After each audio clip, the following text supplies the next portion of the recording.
Essa é uma das centenas de passagens que comprovam a liberdade do ser humano, o livre-arbítrio.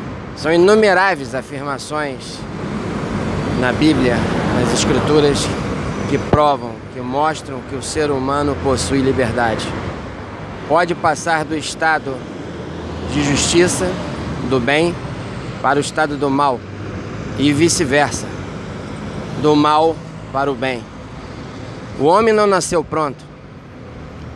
Podemos mudar a nossa situação, nossa vida, de acordo com aquilo que fazemos e pensamos e agimos. O homem é responsável por sua salvação. É lógico que a parte de Deus é maior, mas o homem tem uma parcela nisso. O ser humano, ele tem responsabilidade.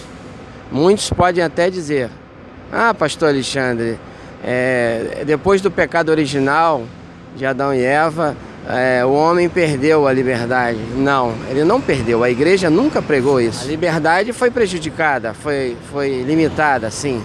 Mas ele não perdeu a sua liberdade. Ele pode dar um não para Deus. Ele pode fechar a porta do seu coração e deixar Deus do lado de fora. Porque Deus é amor. Ele respeita. Ele não impõe.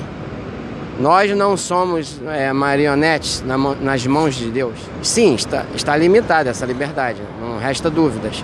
Mas temos a liberdade de escolha, sim. Essa foi a pregação da igreja desde os primeiros séculos, do primeiro milênio. A expressão que diz e morrerá ou viverá nesse capítulo está se referindo à vida eterna e morte eterna. Não é simplesmente a morte corporal aqui nessa vida passageira. O profeta está se referindo da morte espiritual.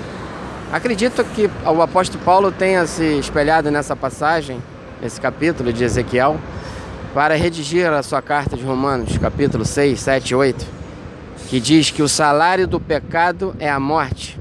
Ali está se referindo também à morte eterna, espiritual. Você pode mudar a sua vida a partir de hoje.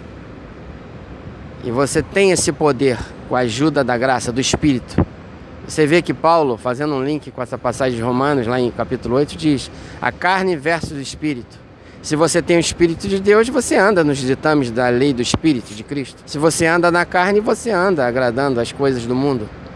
Então a escolha está nas suas mãos, mas o mérito é de Cristo. A força vem do Espírito Santo. É Ele que te dá a força. A graça de Deus é sinônimo do Espírito. Mas você pode escolher entre o caminho apertado, onde tem uma porta estreita, ou o caminho largo, com a porta larga. Isso só depende de você.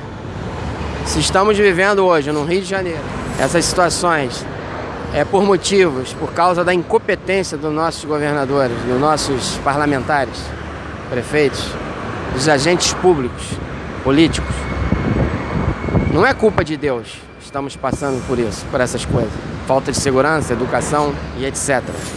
Mas por motivos da incompetência, do individualismo, do egoísmo, do egocentrismo, do valor à matéria, ao material, e não da vida humana, da dignidade da pessoa humana. E isso recai sobre o ser humano, sobre nós. Não é de Deus, mas sim daqueles que estão tendo mau uso do seu livre-arbítrio.